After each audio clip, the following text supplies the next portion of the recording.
Hey everyone, and welcome back for another deep dive. Always a pleasure to be back. Today we're diving into a story that's got everyone talking down in Brazil. Oh yeah, this one's a doozy. It's the whole Gabigol and Flamengo situation. It's messy. It is messy, and all of our sources for this are in Portuguese. But we're going to translate and unpack everything. don't worry. So you don't have to. You might know Gabigol as like the star striker. Right, hero. A hero. But what happens when a hero's actions kind of start to raise some eyebrows? Yeah, that's what we're here to figure out. Exactly. And to understand this whole thing, we really need to rewind back to the Copa do Brasil final. Okay. So imagine this. Right. Flamengo, one of like the most legendary, iconic vibes in Brazil. One of the biggest. They're going up against their rivals, Atletico MG. Huge rivalry.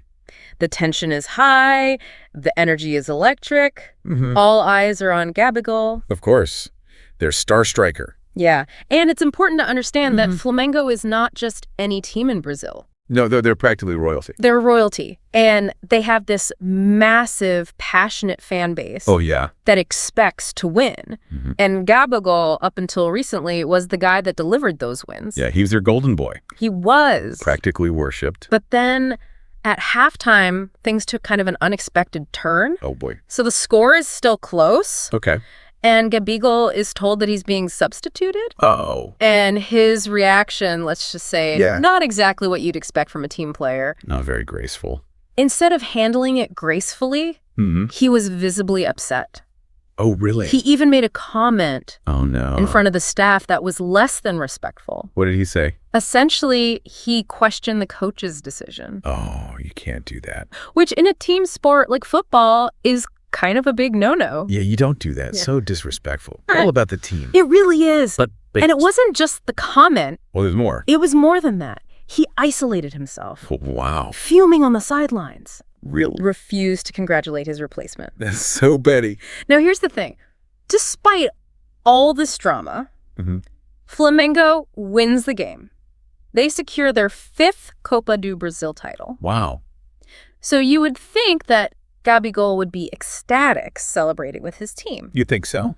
But that's not what happened. Really? And this is where the cultural context Yeah. becomes really important. I'm listening. In Brazilian football, there's this idea of conjunto da obra, Conjunto da obra. which literally means a collection of works. Interesting. But in this case, it refers to a player's reputation. Okay. It's not just built on their talent. It's Right. built on their actions, their consistency, It's everything. their commitment, Yeah. both on and off the field. So Gabigol really messed up here. It's like a tapestry, woven from every decision, Every action. every interaction. I see. And he started to unravel some of those carefully stitched threads. With this outburst. Yes. Instead of joining the official team celebration, he threw a party at his house. He did. And guess what? What?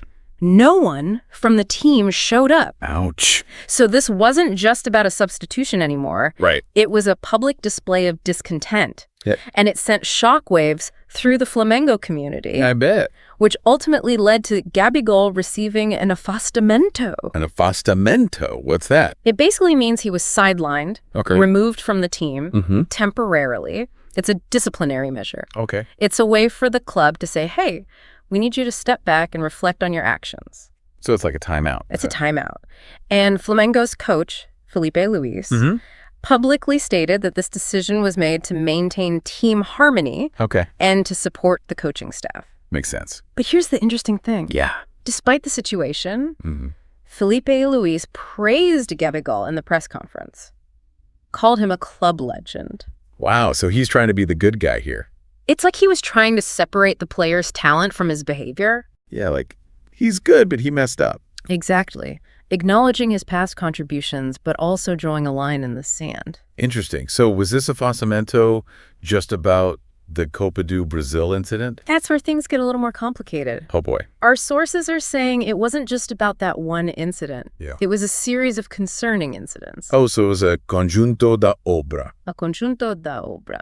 That painted a troubling picture of his commitment to the team. So what were these other incidents?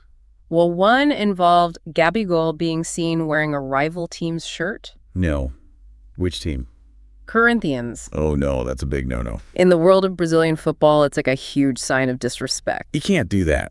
It's like showing up to your family reunion wearing the rival family's colors. Exactly. And there was another incident even more serious. Right. Involving Gabigol allegedly trying to circumvent anti-doping protocols. Oh, wow. That's a whole other level. Yeah, that's a really big deal. In any sport. In any sport, but especially in football, where fair play is so important. Yeah, so these incidents, when you add them up to his behavior during the Copa do Brasil final, they created this whole narrative of disrespect, disregard for the rules, lack of commitment to the team. And so now we're at a crossroads. Flamengo has scheduled a meeting with Gabigol's agents to determine his future with the team. So what seemed like a fairy tale ending after the Copa do Brasil has become a very tense and uncertain situation. It really has. Wow. And this is where things get even more intriguing. Oh, boy. Because we have Flamengo's president, Rodolfo Landim, weighing in on the situation. What did he say? He gave an interview on the Flow podcast where he expressed the club's belief in Gabigol's potential. But he also questioned Gabigol's own confidence in his ability to bounce back. So even the president is sensing a change in Gabigol. It seems that way. Landim revealed that Flamengo actually offered Gabigol a 1-year contract extension. But Gabigol turned it down. He's pushing for a longer commitment. Wow. That's a bold move considering his recent performance. It makes you wonder what's going through his mind. Is he really confident he can regain his top form? Yeah. Or is there something else going on here? Right. And then Landim says, and I'm paraphrasing here, but he essentially said, if Gabigol truly believes in his football, why not accept the 1-year offer and prove he can still deliver? Then we can talk about a longer contract. It's almost like a challenge. Yeah, like put your money where your mouth is. Exactly. A test of his commitment. It also highlights this tension between Gabigol's self-perception and the club's assessment of his current performance. It's like a classic dilemma in sports. It is. The clash between a player's belief in their own abilities and the team's need for results. It's fascinating, this push and pull between individual ambition and the demands of the team. Yeah, so where does this leave us? What's next for Gabigol and Flamengo? Well, we're going to dive deeper into those questions after a quick word from our sponsors. Sounds good. So Landim basically said to Gabigol, prove yourself. Prove that you're worth that long contract by doing well with this short one. Yeah, it's risky for both of them, isn't it? Absolutely. Yeah.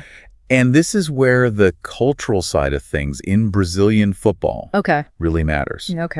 In Brazil, football is more than just a game. Right. It's a way of life. Yeah.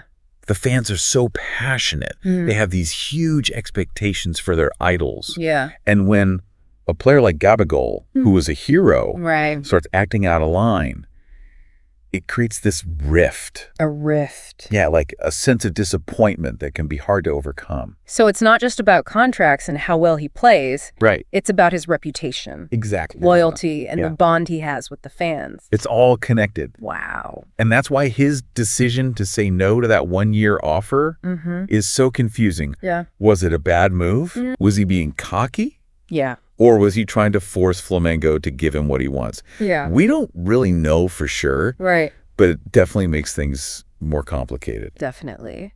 It also makes you think about the minds of these elite athletes. Yeah. How do they handle all that pressure? It's crazy. Yeah, the scrutiny, all those expectations. It's got to be tough. Think about it. You've got these incredibly talented people at the top of their game. And people are always judging them. Yeah. Analyzing every little thing they do, comparing them to others. Yeah. Every good thing they do is celebrated. But every mistake is like blown up. It's a lot. Yeah, it's like a pressure cooker. It is. And for Gabigol, it seems like all that pressure, maybe with a little bit of ego and maybe not being aware of how he's coming across. Yeah. Led him to make some bad choices. Yeah. Choices that have hurt his reputation and his relationship with the club that made him a star. It's kind of like a warning. About being humble, respectful. Yeah. And remembering that even though football can seem individual, the team comes first. It always does. But we also got to remember that Flamengo has a part in this too. That's true. They need to really think about everything before making a decision because it could affect them for a long time. You're right. They've got this big history, a legacy to uphold. Yeah. They can't just make choices based on feelings or past glory. Right. They have to balance believing in Gabigol's talent with needing stability, discipline, and commitment to the values that make Flamengo so respected. It's a tough spot. It is. So what could happen next? Well, there are a few options. Okay. The meeting with Gabigol's agents is going to be super important. Maybe Gabigol realizes he messed up, apologizes, and says he's committed to the team. Okay. Maybe he takes the one-year deal, uses it to prove himself. Yeah. And then they can talk about a longer contract later if he does well. But that would take a lot of humility. Yeah. He'd have to admit his mistakes and be willing to start over. Totally. And Flamengo would have to forgive him. Yeah, they have to believe he can change. Right. And be the player they know he can be. What's another option? Maybe Gabigol digs in his heels, doesn't want to compromise, demands a long contract on his terms. That could lead to a standoff where neither side gives in. Yeah. And then Gabigol might have to leave Flamengo, maybe go to a different club. Yeah. Which would be risky for both of them. Gabigol would be leaving the club where he was so successful. Right. And Flamengo would be losing their star player. Yeah. And that could hurt their chances of winning in the future. Okay. What else could happen? Well, maybe they can find a compromise, a middle ground. Maybe Gabigol takes a shorter contract. Okay. But with bonuses, if he plays well, that could lead to a longer contract later. Okay. Or maybe Flamengo agrees to a longer contract. But with stricter rules about his behavior and his commitment to the team. It's all about balance. Yeah. Finding a solution that works for everyone. It takes good communication, listening to each other, and understanding what's at stake. It's really interesting how this is all playing out. It is. How his personal life and his career are all mixed up.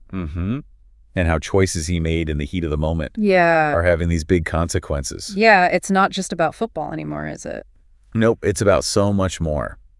It reminds us that even in a world that's all about competition, about winning, there's this human side that we can't forget about. That's right.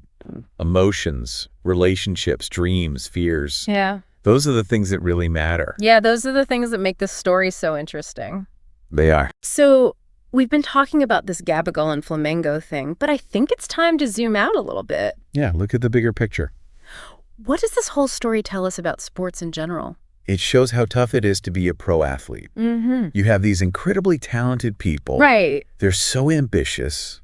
They want to be the best. Yeah, they dedicate their whole lives to it. Exactly. Training, pushing themselves to the limit. And then when they get to the top, they become like symbols, you know? Oh, yeah, they're icons. They represent something bigger than themselves. But that comes with a price, right? Exactly. They're always being watched, judged.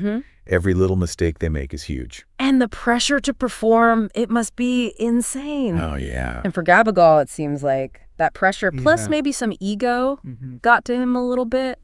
It happens. Yeah, and now he's messed things up with the club that helped him become a star. It's like a classic story of someone getting a little too big for their britches. And it shows how important it is to stay humble, to be respectful, to remember that it's not all about you. It's about the team. Exactly. It's crazy how his personal life and his career are so intertwined now. It is. One bad decision can have these ripple effects. Yeah. It goes way beyond the football field. This isn't just about Brazilian football anymore, is it? Nope. It's a human story. It's about ambition, ego. Yeah. What happens when you become successful, and how to fix things when you mess up. What's interesting to me is the role of the fans in all this. Oh, yeah. The fans are everything in Brazil. They're so passionate. Football is like a religion down there. It is. They feel so connected to their teams and players. It's like they're all in it together. Yeah. And when a player like Gabigol, who they loved, starts acting up, it's like a personal betrayal. It is. It breaks that trust, that bond between the team, the fans, the community. So if Gabigol wants to fix this, it's going to be tough. It will be. It's not just about saying sorry or signing a new contract. He has to show them he's changed. Yeah, he's got to earn back their trust. Exactly. He's got a long way to go. He does. It's all up to him now. He's at a crossroads. Yeah, he can keep going down this bad path. Alienate everyone who supported him. Or he can choose to be humble, learn from his mistakes, and start rebuilding his legacy. It's his choice. And for Flamengo, they have to figure out how to stay loyal to a player who brought them so much success while also protecting the club and what it stands for. It's a tough decision. It is. They need to be smart about it. Yeah. This whole situation really makes you think, it does. What does it mean to be a hero? Good question. Is it just about being amazing at football, scoring goals, winning trophies? Or is it about something more? Character, integrity, admitting when you've messed up? It's all of that. It is. Gabigol's story shows us that real heroism is about how you handle the tough times. Yeah. The choices you make when you've made mistakes. It's about how you come back from that. It is. It's going to be interesting to see what happens next. Definitely will be keeping an eye on it. Thanks for joining us on this deep dive, everyone. We hope you learned something new. Yeah, we hope it gave you something to think about.